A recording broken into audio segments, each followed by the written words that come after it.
Guys welcome back to my YouTube channel. എല്ലാവർക്കും സുഖമാണെന്ന് വിചാരിക്കുന്നു കേട്ടോ. അപ്പോൾ കുറേ ദിവസങ്ങൾക്ക് ശേഷം ഇന്നാണ് പിന്നെയും വീഡിയോ ആയിട്ട് വരുന്നത്. ഞാൻ അന്നൊരു കാര്യം പറഞ്ഞപ്പോൾ 2-3 കമൻറ്റ് ഇട്ടിരുന്നു. 2 മാസമാണ് ബേബിക്കായത്, 2 ദിവസമല്ല എന്നൊക്കെ പറഞ്ഞിട്ട്. ഞാൻ ഹോസ്പിറ്റലിൽ നിന്ന് വന്ന് റീസെൻ്റായിട്ട് ചെയ്ത വീഡിയോ ആണ്. ഞാൻ പിന്നെ അപ്ലോഡ് ചെയ്യുമായിരുന്നു കേട്ടോ. കുറച്ച് ലൈറ്റായിരുന്നു ആ വീഡിയോ ഇടാനായിട്ട്. അപ്പോൾ ഇന്ന് തന്നെ എടുത്ത വീഡിയോ ആണ്. ഇന്ന് നമ്മൾ സ്പെഷ്യലായിട്ട് അൽഫാം വീട്ടിലുണ്ടാക്കുകയാണ് കേട്ടോ. മുൻപ് ഞങ്ങൾ ഗ്രില്ലിലായിരുന്നു ഉണ്ടാക്കിക്കൊണ്ടിരുന്നത്. അപ്പോൾ ഗ്രില്ലില്ലാതെ നമ്മൾ പുറത്ത് തീയൊക്കെ കത്തിച്ചുണ്ടാക്കുകയാണ്. അപ്പോൾ നമുക്ക് കണ്ടാലോ. നമ്മൾ ചിക്കനൊക്കെ സെറ്റാക്കി വെച്ചിട്ടുണ്ട്. മല്ലിയിലയും പുതിനയും ഇഞ്ചി പേസ്റ്റൊക്കെ ഇട്ടിട്ട് നമ്മൾ മിക്സ് ചെയ്ത് വെച്ച ചിക്കനാട്ടോ. ഇത് ഈ ഫോയിൽ പേപ്പറിലാണ് ആക്കാൻ പോകുന്നത്. അപ്പം നമ്മൾ അൽഫാമിൻ്റെ മേലേക്ക് തീയൊക്കെ വാരിട്ടുകൊണ്ടിരിക്കുകയാണ്.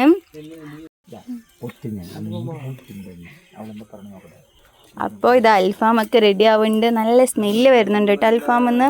ഇനി അൽഫാം ഓപ്പൺ ആക്കിയാലേ അറിയുള്ളൂ ഉള്ളിൽ വെന്തിട്ടുണ്ടോ ഇല്ലയോ എന്നൊക്കെ. അപ്പോൾ ഗൈസ് ഇതാ നമ്മൾ പേപ്പറൊക്കെ മാറ്റി അൽഫാമിനെ വേർതിരിച്ചെടുക്കണം. എന്താ ഗൈസ്, അൽഫാം കഴിക്കാനുള്ള ആക്രാന്തം കാണിച്ച് നിൽക്കുകയാണ് ഗൈസ് ഇവരൊക്കെ.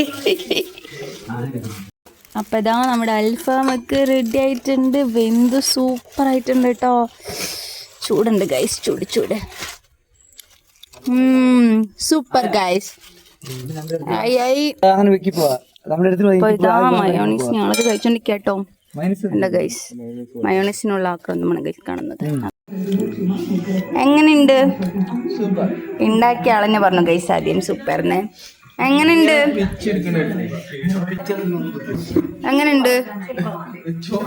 ഗൈസ്? ഇന്നത്തെ വീഡിയോ ഇത്രയുള്ളൂ. അടുത്ത വീഡിയോ ആയിട്ട് പെട്ടെന്ന് തന്നെ വരുന്നതായിരിക്കും. ബൈ.